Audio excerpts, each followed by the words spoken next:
All right, what's going on, everyone? It's Saturday morning. Thought I'd drop a video.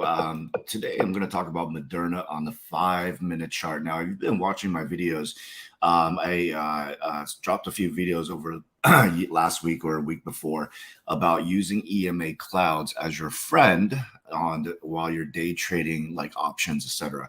So today we'll talk about Moderna. We'll use the same EMA 5-minute charts here, and also here I got the EMA 8, EMA 9, excuse me, 9 and 15 and 3450 crossovers. Okay, so you can see the green cloud is my 915 and my blue cloud here is 3450. All right, on the 5-minute chart. Now, Moderna was obviously absolutely amazing on Friday because of the news, overnight regarding the new COVID variant. Now, when I day trade using TrendSpider, it has been working for me a lot more effectively. Now, you don't just use the EMA clouds; you have to also learn how to read candlesticks as well. One of the questions I got yesterday is, "Hey, John, I played pretty big on Moderna calls yesterday, but I left over $100,000 on the table." Okay, so number one, let's just address the psychological thing. All right, if you take profits, I want you guys to get it in your head that there's nothing wrong with taking profits, no matter how big or no matter how small. A win is a win is a win. Okay, psychologically, you guys got to get over this whole, oh, did I leave money on the table? Well, maybe, right? But you don't have a crystal ball. You don't have it. So it doesn't matter what happens after the fact that you sell. What you did was you played smart and you took the conservative side. All right. Now, when we played Moderna yesterday, we did weekly options for 12/3, okay, for December 3rd. I wasn't gutsy enough to do Moderna screwed me before a lot of times, so I wasn't ready to take 1-day calls or same Friday calls, so I did the next week. So that reduced the volatility, but it had such a strong move that we still banked over 100%.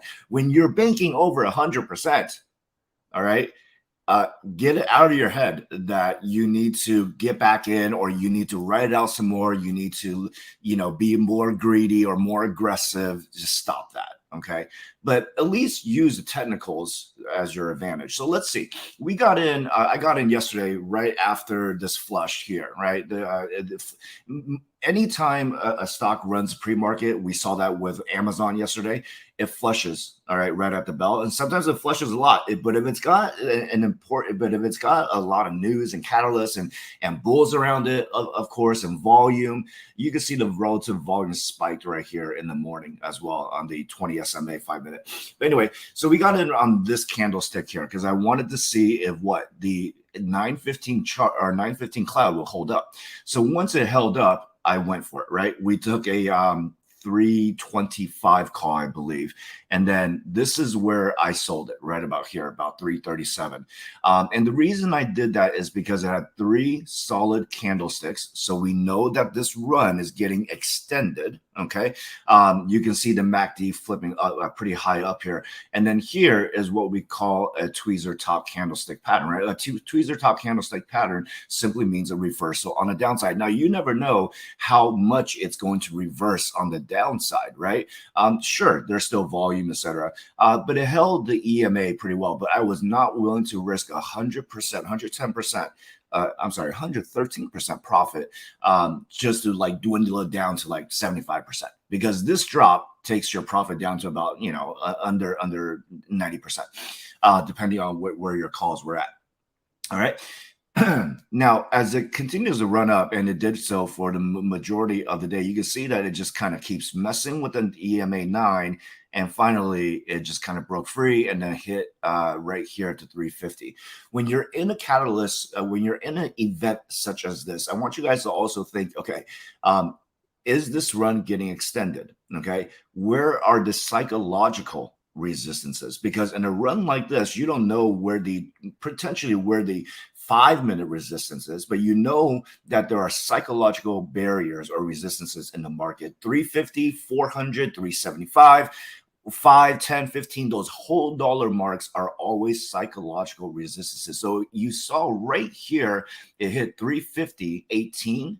Okay. And that was a psychological resistance. You have a shooting star candlestick on top of a pattern, all right, on top of a bull pattern. And guess what? After that, it fell off, right? And it hit a low back to 326, picked up a little bit here. Now, I played the 325 here to here. Okay. And then when I saw that it was ready to break out of this little wedge right here, you can see a small wedge set up here. Okay. All right. There's a wedge. Okay. Now, when I saw that wedge was about to break out, okay, we placed another order. I believe we played the 350 calls and the 350 and we let it run up. Okay.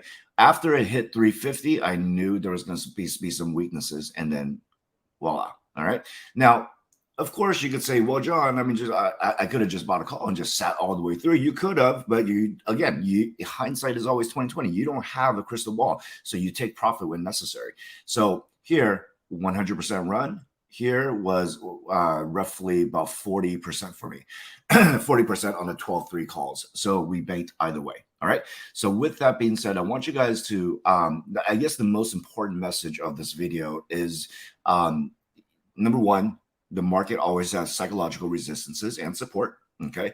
For example, if Mrna dips on Monday, all right, if the news is over, whatever, they're bad news, etc., the next psychological support would be obviously 300, okay, or even 320. But as far as the 5-minute chart goes, 326 looks to be the support. The other message of this video is stop with this. Don't get down on yourself that you left some profits on the table. That's nonsense. Okay. You did the best thing you could given the information you had available to you at the time. All right. So with that being said, hope you guys have a great